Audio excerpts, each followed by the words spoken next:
네. 진짜 북한 사람이세요?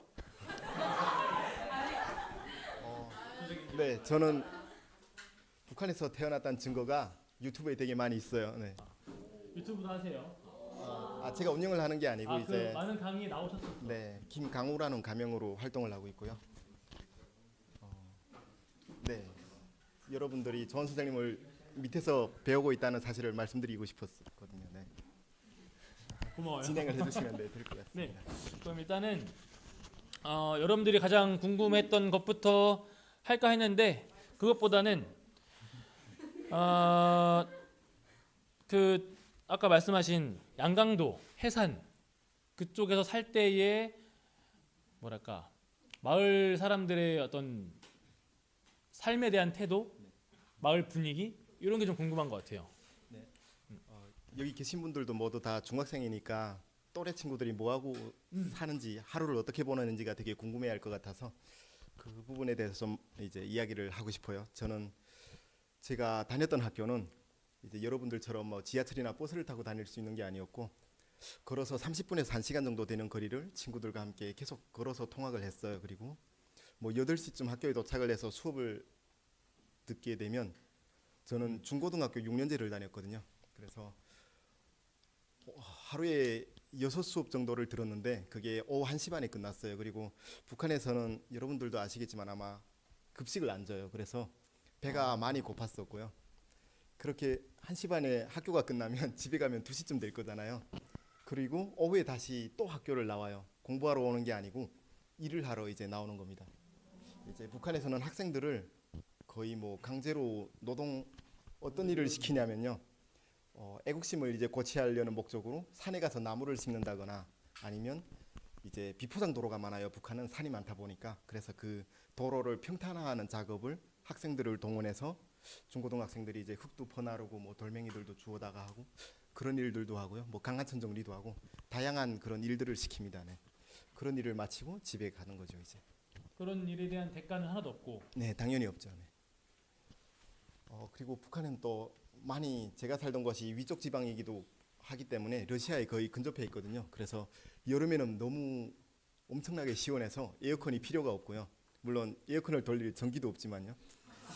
그리고 겨울이 되면 이제 이렇게 교실 정중앙에 엄청 큰 쇠난로가 있어요. 그래서 학생들이 1인당 다 부담을 해서 화목비를 부담을 해서 저 뒤에 보니까 개인 사물함이 다 있는데 제가 다녔던 학교에서는 장작을 쌓아놨었어요.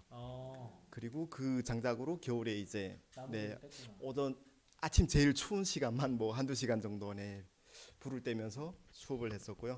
그 난로 주변에는 이제 교대로 돌아가면서 앉았던 걸로 네, 기억을 합니다.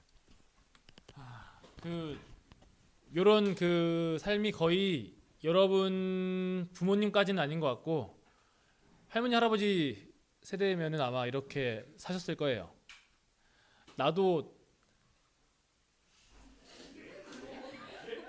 나는 가운데 난로까지는 아니었어. 근데 저 벽에 난로가 붙어 있었어요. 그래서 애들끼리 저 뒤에 앉으려고 맨날 앞에 앉으면 추우니까 그랬던 기억. 수연아 왜? 죽고 싶어? 아무튼 그럼 그 마을 사람들하고는 마을이 컸어 작았어요? 컸어요. 그래도 경기도에 있는 뭐 웬만한 시만큼 어. 인구가 15만 명 좀 넘는 걸로 제가 알고 있었어요. 아니 근데 학교를 통학하고 이러면은 네. 자전거나 이런 거는 못 타요? 자전거는 이제 북한에서는 가정집에 자전거가 있는 집도 있고 물론 없는 집도 있지만 자동차보다 자전거가 더 많이 다녀요. 이제 어른들이 출퇴근 용도로 많이 사용을 하고요. 학생들은 끌고 나오기가 쉽지가 않습니다. 진짜 1년에 몇 번 정도 그러고요. 괜히 또 잘못 끌고 나오면 길에서 삥 뜯겨서 빼앗길 수도 있고 네. CCTV가 없다 보니까 뭐 생각하시는 거 이상으로 폭력 행위라든가 이런 부분이 네, 많아요? 많이 있어요. 네. 오 이거 없을 것 같았는데 또 많네. 제가 열악한 교육 환경 얘기를 이제 하려고 했던 건 사실 아니고 그렇게 해서라도 뭐 배우고 싶은 공부를 배우면 뭐 불평을 안 할 건데 거기에서는 또 세뇌 교육을 시키잖아요. 그래서 주입식 교육을 받다 보니까 그 부분이 많이 네. 지금 와서 보면 화가 많이 나는 것 같아요.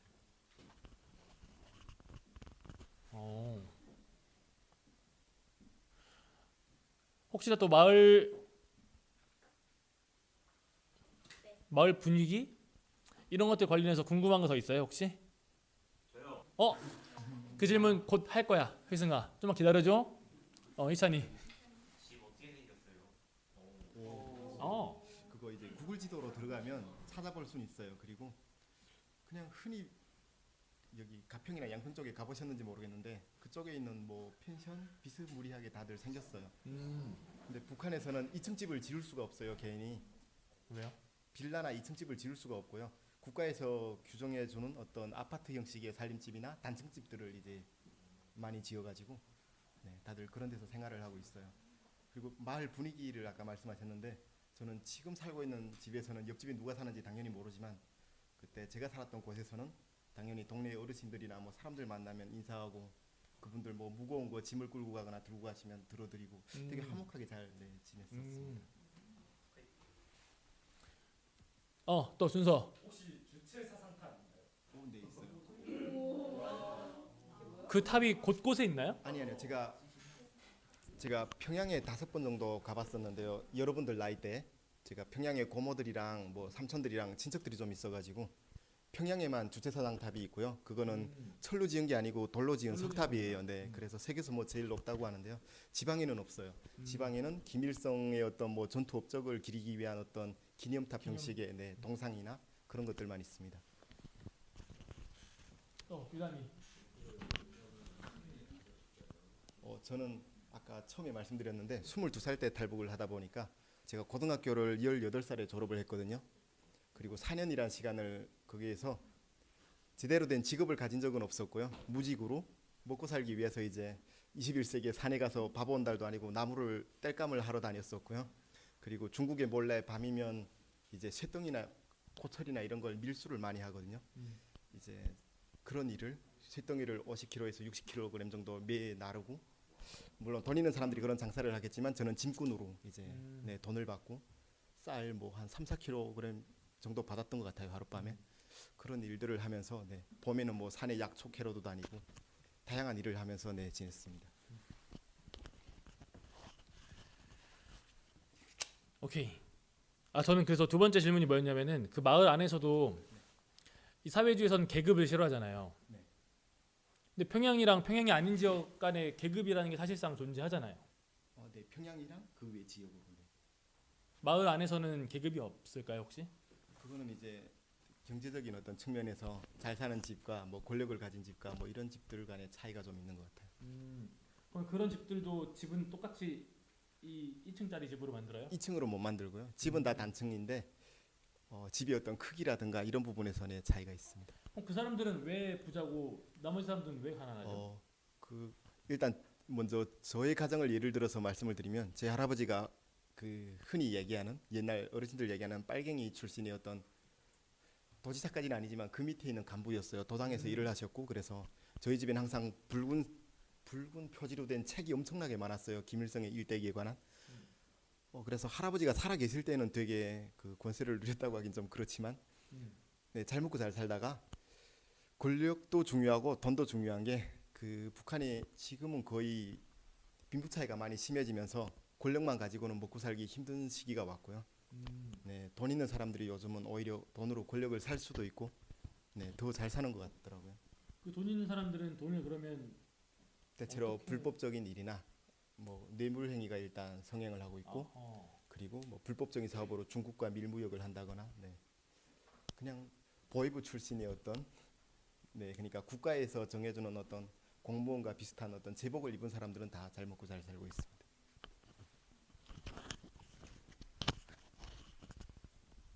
오케이 알겠습니다. 조금 추가적으로 말씀을 드리면 북한이 이제 계급 사회다 보니까 옛날에 친일파나 뭐 지주의 땅을 가지고 있던 사람들의 자손들은 이 땅을 못 하거나 간부로 이제 승진을 할 수가 없었어요. 근데 지금에 와서는 그런 사람의 자녀들도 돈이 있으면 직위를 얻을 수도 있고요.